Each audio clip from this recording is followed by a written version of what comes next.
مبارز د پی ټی ایم مشر منصور احمد پښتین صاحب وینا تاسو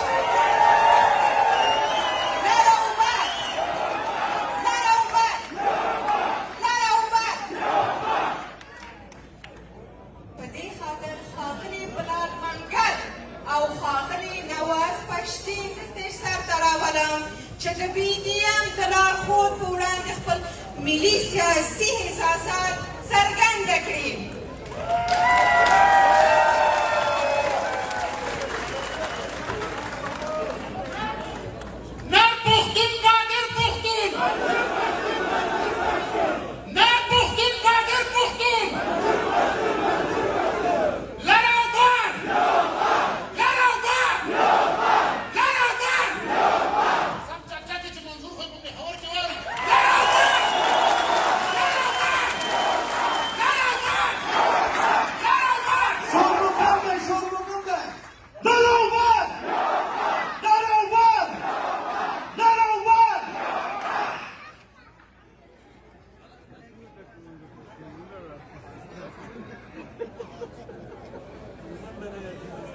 ټول دوستانو توجه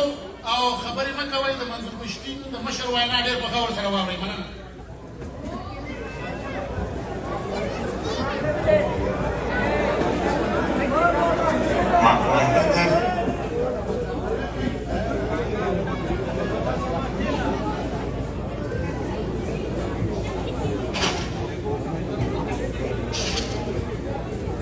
زما غږ درځي تاسو ته؟ بسم الله الرحمن الرحیم. زما درنو او د احترام وړ مشرانو ځوانانو، زما د عزتمن خویندو ماشومان ټولو ته د زړه د تله سلام کوم. السلام علیکم ورحمة الله وبرکاته. د کړي مشرې ځای نه وکړي د سفر مو روغ تېرېږي، د خپل وطن نه لرې ژوند کا په امریکا هم وي دا سفر دی. موږ او تاسو افغانان یو. افغانان د خپلې خاورې سره د خپل وطن څخه تر ټولو زیاته مینه لري. محترمو زه لږ په تاریخ باندې خبره کومه. دلته زموږ ماشومان دي او د کم عمر زموږ د خویندې وروڼه دي، هغه ناست دي. یو څه لږ په تاریخ خبره کومه، بیا راځو د اوسني وخت او بیا دا د استقلال ورځ د مبارکۍ ته. ورانو ماشومانو، دوه پېړۍ مخکې د دنیا په صفونو کې زموږ یو لوی وطن و او یو لوی کور مو و، خو بیا اول دوه پېړۍ مخکې ته د سیکانو په دې باندې برید وکړه د پېښور لاړه ښار. په سیکانو پسې فرنګیان راغلي وو چې هغو هندوستان د خپلو مفاداتو دپاره نیولی و او بیا د روس نه د دوی یره وه چې روس دې خوا نشي را، نو د دغې دپاره چې د افغانستان خاوره استعمال کړي او افغانستان د ځان دپاره د ګټې دپاره دی ونسي، قبضه پرې وکړي، د هغه دپاره بیا بیرنګي په افغانستان برید وکړه. دا ته جنګ او اول جنګ وایي د افغانانو د بیرنګي په منځ کې، چې دا په 1838 کې وشو چې په دې کې بیرنګي ته ماته وشوله. محترمو، بیا بیرنګی نه قلارېدو، ځکه هم چې د روس هم په دې خاوره باندې مفادات وو، د بیرنګي هم په دې خاوره مفادات وو. نو د یو بل سره کړکېچ په بنیاد باندې په 1878 کې یو بل جنګ وشو چې هغه سیکنډ اینګلو افغان وار، یعنې د افغانانو او د فرنګیانو په منځ کې دوم جنګ کېږي چې په دې کې بیا فرنګي ته ماتې کېږي، فرنګی شکست خوري. زما محترمو، په جنګ کې خو موږ وګټله، خو په سیاست کې بیا په هغه وخت کې زموږ نه کیسه لاړله. فرنګی چې په دې پوه شو چې په طاقت باندې په زور باندې زه افغان قوم نشم ماتولی، دا به ما ماتوي. نو بیا دوی پالیسي دا جوړه کړله چې ډیوایډ اینډ رول، چې تقسیم یې کړه او بیا بس باندې حکومتونه وکړه. بیا هغه لوی ملک، هغه لوی هېواد اټکوړی شو. موږ او تاسو یعنې بېل بېل پاتې شولو او بیا دا بېل بېل هم بیا سره تقسیم شول. داسې یو تقسیم ورته د فرنګي لاړه بیا په دې کې دننه یو څه سیمې بلوچستان په نامه یادې کړلې څه سیمې د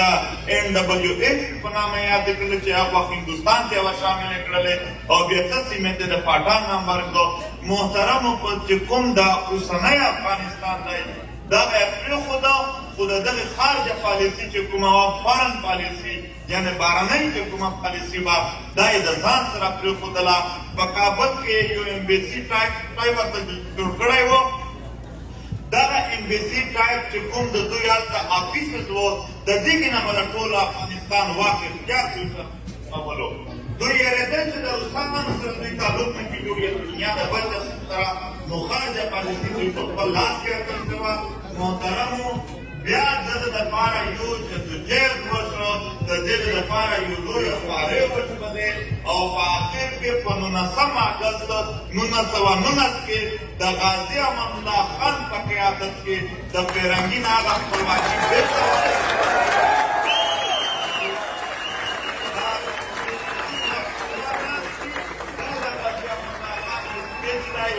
نو دغه یو لنډ تاریخ و د هغې وخت د هلې ځلې چې څنګه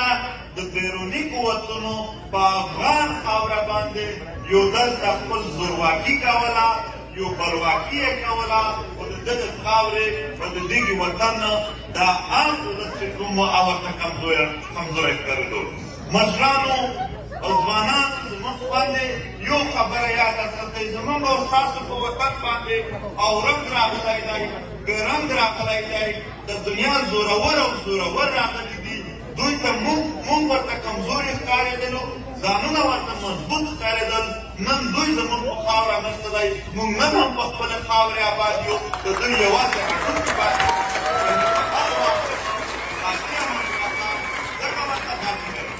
غازي امان الله خان امیر و خو نام یې د غازي ځکه مشهور شو چې ده غزا وکړله او د خپل وطن استقلال یې وګټلو محترمو غازي امان الله خان د غازي امان الله خان یوازې استقلال انقلابي نه و د ده هر قدم انقلابي و یعنې په هغې وخت کې یوازې د افغانستان واک اختیار په کابل کې چې کوم میشت داسې تاجر به و یا تعلیم یافته خلک به هغو ته به محدود و غازي امان الله خان د وطن په کلي کلي کې سکولونه جوړ کړل او دلته یې تعلیم راوړ د وطن هر بچی به دغې واک اختیار ولري نوکري ولري او یو جمهوریت جوړ شي په هغه وخت کې هم د ښځو د تعلیم دپاره د سړو د تعلیم دپاره د ډېرخۍ اقدامات وکړل بیا یې دلته یعنې په 1925 کې په کابل کې د ښځو هسپتال جوړ شوی و وبخئ دا د غازي امان الله خان ډېر زیات دلته اصلاحات و خو بیا دلته فرنګي نه هغه نه عمل کېدل دلته په یو شکل کې په افغانستان باندې دننه خلک پیدا کړل او د هغو خلکو په ذریعه باندې د غازي امان الله خان هغه نسکور کړو چې کوم د ده سلطنت و د ده کوم نظام و هغه یې نسکور کړو محترم او خلفا تر اوسه پورې بیا جنګونه دي نن هغه کابل چې ده په 1925 کې د ښځو هسپتال راغلی او هغه پاکستان چې په هغه وخت کې د سره ټول حمله و نن د هغه ځای خلک هسپتالونو ته ډېر په مجبور شي ولې چې هغه جنګونه دي هغه د فرنګي پالیسي چې فرنګي دلته د بغدادي پیپله یو ناوله نصیر احمدي لیکلې ده زه به د افغان وطن د پښتون وطن هر خور ورور ته دا لیکل کوم چې هغه دا ووایي چې څه ته لږ پته ولګېږي چې په دې وطن باندې په کومو دسیسو سره یو حمله کېدله محترمو د هغې وخت کې د فرنګي کومې پالیسۍ وې په کوم شکلونه کې وې او په بل طرف باندې د وطن د بچو له اړخه چې د غازي امان الله خان کومې پالیسۍ لګیا وې تر نن ورځې پوره د هغو دوو پالیسو په منځ کې یو جنګ لګیا دی یو مقابله لګیا ده تر اوسه پورې هم دا د افغان په خاوره باندې هغه قوتونه چې د افغان وطن د نړۍ یو لوی قوت جوړول غواړي او یو جدید ریاست چې جوړول غواړي د هغو په منځ کې او د هغو په منځ کې چې څوک کندو ته خرڅوي او چې څوک یې لاندې پرېوتلو ته بولي هغو په وخت کې اوس هم لا مقابله ده او دا مقابله به انشاءالله موږ او تاسو ګټو خپل وطن به جوړوو دا حقیقت دی چې دا د خپلواکۍ دا د استقلال د ورځ لمانځل دي محترمو د استقلال ورځ لمانځل یوازې هغه ورځ لمانځل نه دي بلکې د خپل وطن سره خپلې خاورې سره د افغان وطن څخه د وفادارۍ تجدید کول دي چې موږ بیا خپله وفاداري ورته تجدید کړو بیا یوه نوې وفاداري اعلان په دې ورځ وکړو موږ به هر کال په دې ورځ باندې د خپلې خاورې سره خپل وطن سره چې کومه وفاداري ده د هغه تجدید کوو محترمو د خپلواکۍ ورځ موږ ته سبق راښایي چې آیا موږ د هغې وخت چې کومه مبارزه شوې ده په هغه باندې ویاړ موږ ځکه کوو چې دا زموږ د خپلې خاورې د خپلواکۍ دپاره شوې ده نن هم وبښئ افغانستان په داسې حال کې دی د ښځو تعلیم یې نه دی آزاد دا درې رنګه بیرغ چې 100 کاله تاریخ لري دا نه دی پکې آزاد او هلته یو سفیر ناستی او هغه یې وظیفه کوي په کابل کې نو محترمو نن هم یو جدوجہد پکار دی چې د خپلې خاورې د خپل وطن چې په څه چې په کومو بنیادونو باندې ترقي کوي چې د هغو دپاره کار وشي دلته سپین ږیري ناست ډېر عالم خلک ناست ډېر پوه خلک ناست دی هغه به تاسو ته په تفصیل سره خبره کوي خو زه د دغې وخت په مناسبت سره یو اپیل کوم او اس په نړۍ کې دلته هم پښتون افغان ناست دی دا ټولو نه دی زموږ قامه دا نړۍ تاسو یو کولو ته نه پرېږدي دا موږ پاشلي ساتل غواړي دا په هر هفته ځای باندې دماکه کول غواړي یعنې بازار یعنې جومات یعنې بل هغه ځای چې موږ راټولېږو چې دا وپاشي دا ځای ته تللی نه چې هلته دماکې وکړي هغه فرد نه پرېږدي دوی هغه فرد نه پرېږدي چې کوم خلک محترمو د ټولنو نه دغه خام دوی پاتې کول غواړي تاسو په امریکا کې اوسېږئ زموږ لپاره دا وي چې د افغانستان د حالاتو نه چې تاسو ځان بېل شمار نه کړئ د وطن په مینه نه خوږه مینه په دنیا کې نشته دی د وطن څخه په تیاري نه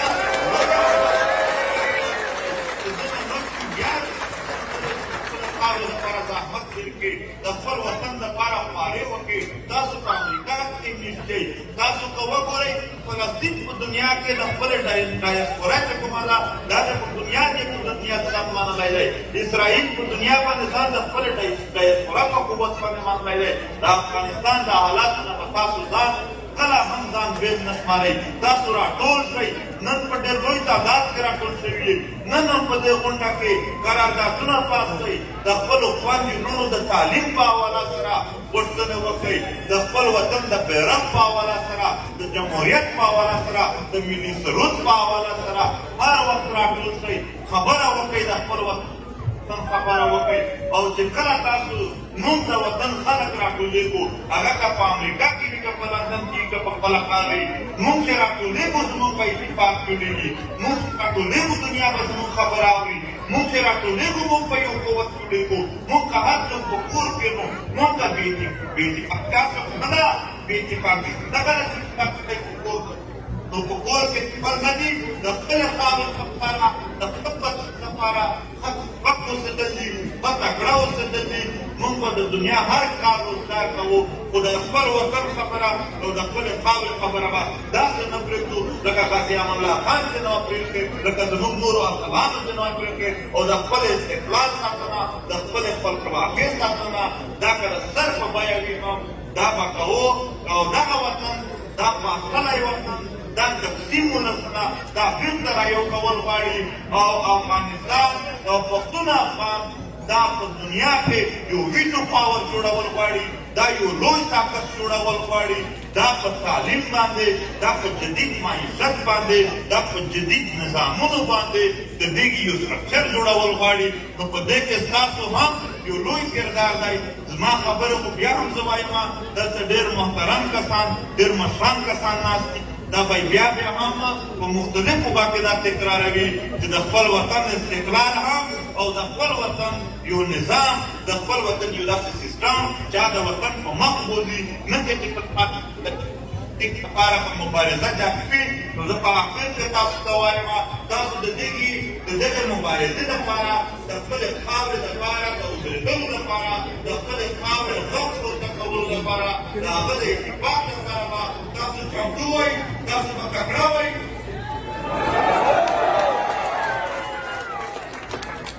لاسونه پورته کړئ چې موږ د خپل وطن سره داسې وعده کوو لکه قاضي الله خان چې ټول عمر خدمت کوو، داسې موږ هم کوو. د دې د خاورې هر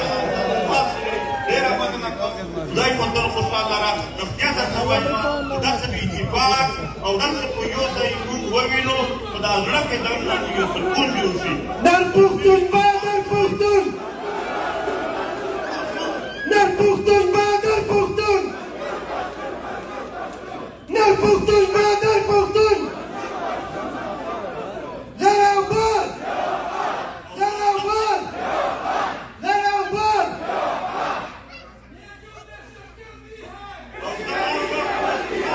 څوک د افغانستان دا درې راته هغه ته یوه دا خبره کوم چې ته زیات نه زیات په یو نږدې سیمه قصبات کې دا به په امریکا کې هم پورته شي، دا به د دنیا په هر ګوټ ګوټ کې دا د افغانیت نشان به په هر ګوټ کې پورته شي. لہذا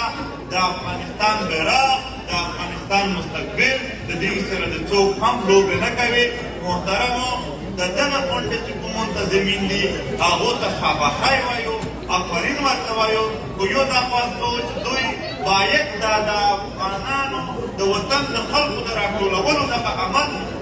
د راغونډولو چې کوم دغه عمل دی دا ډېر زورور عمل دی. تاریخونه هغه کامونه جوړ کړي دي چې دوی راټول شوي دي. هغه قوم چې پاخلی وي، هغه قوم چې اتفاق نه لري، هغه قوم چې نه راټولېږي، د هغو هېڅ تاریخ نه وي چې تاریخ ړنګېږي. موږ یو لوی تاریخ باباګانو جوړ کړی دی، باید هغه تاریخ ولولو او هغه قایم وساتو. د دې لپاره راټولول او غونډې کول دا تر ټولو مهم دي. نو دغه غونډې جاري وساتئ او دا یوازې د استقلال ورځې لپاره نه، باید د افغانستان د یوې مسلې لپاره، د یوې ستونزې لپاره داسې خلک راغونډ شي. دا خو پرېږده چې د سیمې په تعمیر ستونزې وي، عام په کلو علاقو کې هم چې ستونزې وي، باید زموږ خلک د نړۍ په هر ګوټ کې چې وي راټول شي او دا د افغانیت نشان او دا د افغانیت خبره او دا د افغانیت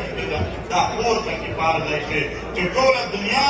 داسې وخت کوو چې ته به وایې چې د ټوله دنیا د پښتنو افغانانو وطن دی. نو دغه بیرغ په هر ځای کې، دغه یو خبره په هر ځای کې تاسو راپورته کړئ. او په افغانستان کې اسلام لګیا دي، د اولسونو نه بغیر څوک هم په مخ نه شي تللی. حوصلې چې ونه بېلئ، حوصله چې وبېلې، همت چې وبېلې، نو تا چې څه هم بېللي دي، هغه هم بېللي دي، نور به هم بېلې. خو چې څوک حوصله او همت نه وبېلي، هغه کامونه هېڅ نه بېلي. هغه چې څه بېللي وي هغه هم بریا کړي او نور یې هم ګټه کولی شي. خدای متعالی الله تعالی